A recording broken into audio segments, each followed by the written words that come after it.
We're 12 minutes away from a Game 7 back here stateside. What happened?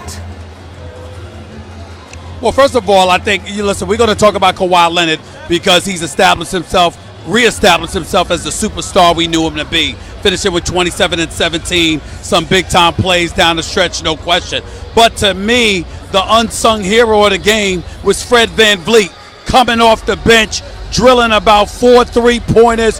He had a hot hand. And you look at Kyle Lowry, he was making some threes as well. But to get that contribution from VanVleet and Kyle Lowry really saved the day, because throughout the game, Kyle Lowry really looked tired. And so when you look at it from that perspective, you just got to give credit where credit is due. Kyle Lowry, he stepped up. VanVleet stepped up. Kawhi Leonard is who he is. And the Milwaukee Bucks just couldn't hit shots when it really counted from the perimeter. And I think that's the story of this game. VanVleet had 14 points. By the way, even if Giannis goes on to win the NBA's MVP, it'll be unveiled next month at the NBA Awards. This is a little bit of a bitter pill to swallow. What do you make of the way his season ended and the way he played in particular the last couple games? Listen, the bottom line is this. He's a tremendous talent. You're talking about the Greek freak, Giannis Antetokounmpo. He's a tremendous talent. There's no question. Going to the hole, he's pretty unguardable. Can't guard him one-on-one. But when you put a wall up against him, and it's led by Kawhi Leonard trying to disrupt his dribble drive penetration, the guys he was kicking it out to were not hitting perimeter shots with regularity. There was no definitive secondary offensive option. Even though Chris Middleton finished with 14 points and was hitting shots early, he was nowhere to be found late in the game as it waned when it really counted most. And so when you look at it from that perspective, they've got to go back to the drawing board. He's a tremendous talent, but he's raw. He's got to improve his perimeter game, his perimeter shooting game. He's got to improve his free throw shooting. And more importantly, they got to get some other kind of playmaker so he can be down in the post instead of trying to dribble into 2, 3, and 4 guys in order to create opportunities for himself or to create open shots for perimeter players who can't seem to do anything when you get up on them, press them, and force them to put the ball on the floor. You're going to have to get another playmaker in Milwaukee and a perimeter shooter that can actually do so off the dribble while creating his own shot instead of relying on a Greek freak to do so. They've got to go back to the drawing board. He's got to go back to the drawing board, but it's a lesson to be learned. His upside is tremendous. Nobody can deny that. No doubt about it. Stephen A., one more for you before we let you go live from Toronto. We've been talking about the Warriors literally for the last 5 years, but now we got to talk about a finals matchup that involves somebody other than LeBron for the Dubs. Give me your early read here. Raptors versus Warriors. What are we looking for? I'll be happy if the series goes 6 games. I was wrong about this series initially because I picked Milwaukee, and obviously I fell on a sword of ignorance like most people because we thought their size and what have you would be too much for Toronto to overcome.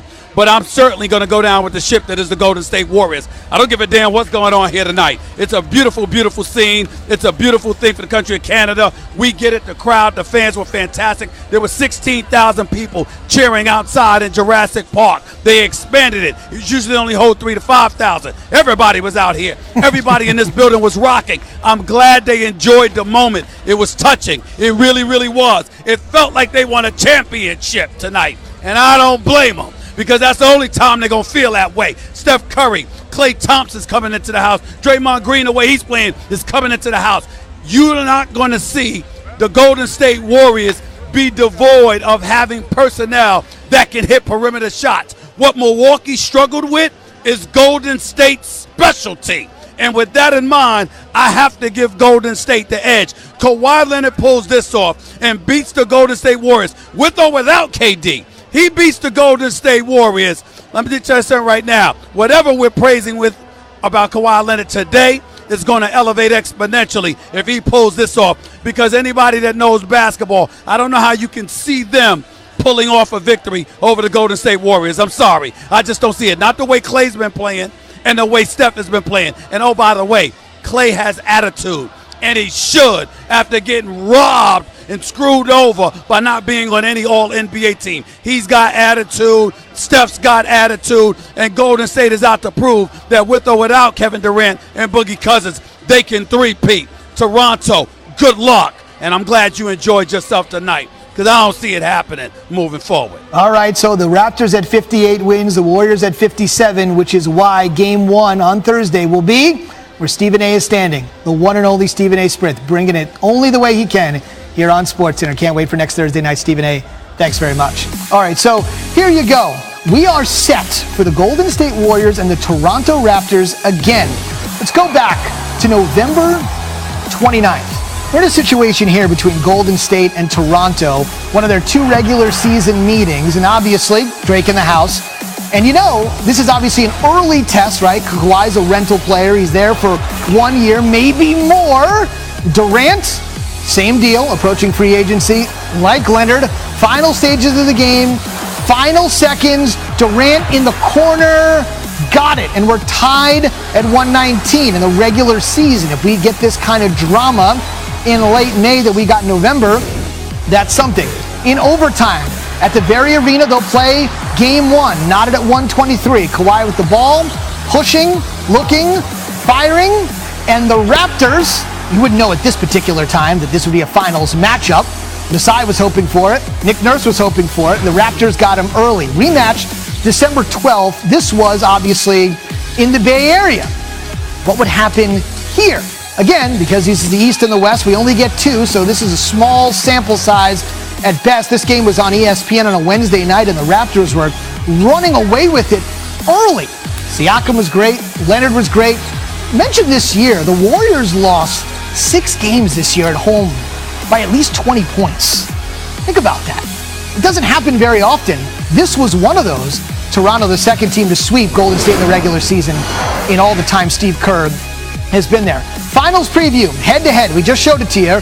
Raptors won in overtime at home, won comfortably by the Bay. They were able to put up 122 points. Obviously, outscoring the Warriors is no small task. They were great from downtown and better than the best three-point shooting team, according to many, from downtown. Again, game 1 in Toronto, 9 Eastern on ABC, with the Warriors looking for 4 and 5 and the Raptors looking for their first ever. Okay, so we got Stephen A's early thoughts on these two. What are your early thoughts on the Warriors and the Raptors? Yeah, I kind of see it going similarly. I think I can see a 6-game series out of this. I'm not going to discount Toronto like a lot of people are going to and think that this is going to be easy pickings for the Golden State Warriors because of the rest and just because of their style of play. I think the way that Kawhi Leonard is playing right now, he has played in this postseason like the best player in the NBA. And he's doing it on both ends. When you add in what he does defensively and also the way he has become a fourth quarter money player, to me, his physical skills and the way that this team can play when you have role players making shots the way that they did to close out this series, that's a team that can stick around. Definitely, I think, win a couple of games, and there's going to be a couple other pretty hairy moments for the Golden State Warriors. Ultimately, you have to believe in this team because of style of play and the talent at the top, and also the unpredictability, Zubin, when you play this team, because you don't know where the ball is going to be, because they move it through the air, they move it with their bodies. It's a lot different than predicting or planning for a play set and knowing exactly what you're going to do. Golden State doesn't allow you to do that because of the way they pass it, move it, chase it, and shoot it. So ultimately, you have to favor the Warriors. Real quick, Raptors postgame is coming. Hang tight with us on SportsCenter. But the guy leading the Raptors is probably, to many NBA fans, one of the most anonymous coaches in the league. He coached in 5 different countries. He was a player coach in England. He's the G League's first real success story. Tell me something about Nick Nurse, who has led the Raptors to a place nobody's ever been in franchise history. A whole lot of people woke up the morning after that hire and had to go to Wikipedia to find out who Nick Nurse was. There's no question about that. Obviously, people around the league kind of knew, and when he got the job, it was a little bit surprising, the direction they went in. You cannot say enough about what he's done because, look, you took a team that won 59 games. It was a number 1 seed in the Eastern Conference, okay, and you come in. That's a very difficult thing to replicate. Some people think, well, you take over a talented team, you're supposed to win. No, it's really hard because they established a rhythm with Dwayne Casey. They had that. And then you make this massive trade. You bring in a guy like Kawhi Leonard. You don't know exactly what his personality type is going to be. How's it going to mesh with yours? So it was a lot of pressure on Nick Nurse. And in a lot of ways, people thought all you can do in this situation is screw it up. There's no way you can improve upon it. But yet, he's done it. Now, obviously, the talents of Kawhi Leonard allowed him to do it, but he pushed a lot of the right buttons throughout this entire postseason run to get them to this point. I love some of his late game play calls. I love some of his defensive adjustments in terms of who he put Kawhi Leonard on at different times in the game without gassing him completely. That's coaching. Also, this is a big one. He had faith in Fred VanVleet when a lot of guys would have shelved him at some point early in the playoffs. He struggled, had a lot going on in his head. He looked like he lost confidence. I don't know too many coaches that would have stuck with him and continued to play him the minutes that he was giving him when he couldn't throw the ball in the ocean. And look at the way Fred VanVleet not only turned his series around, potentially turned the entire season around for the Toronto Raptors the way he played at the end of the series. So that, again, that's coaching. That's a personal decision that you make because you've got a gut feeling and you believe in a guy and you're loyal to him. And a pat on the back goes a long way with a shooter that's struggling. Absolutely. He believed in VanVleet. You better believe it. The Raptors are going to the NBA Finals. New on SportsCenter, the Eastern Conference champions are at the podium. Hi, everybody. We'll start with Mark, who's down front and to your left, Jones. Congratulations, both of you. Mark Schwartz, ESPN. I want to ask you both about that one play in the middle of the fourth quarter where, Kyle, you picked off a pass and drove to the hoop and then waited for Kawhi. Just how, significant a play was that, and tell me about what you saw and why you waited. It was a momentum, kind of capper. We kind of was on a run, and why not feed the big dog? Let the big dog eat. And I'm always going to look for my, the guy that I know can finish with the best of them, and that's what he did. He finished with the best of them right there. When you were able to complete that play in that fashion? It was great. Like Kyle said, we was on a run. And, the building exploded after that dunk. Kind of got us a little bit more adrenaline to get another stop. And, I've been playing with him for a while now. And, just chemistry right there. So I know just to keep running with Kyle. If he don't have nothing easy, he's going to make the right play, like he said. So we'll go to John, who's sort of halfway back on the left. Kyle, John Schumann, NBA.com. You guys have been the best team in the Eastern Conference over the last 6 years, if you take cumulative.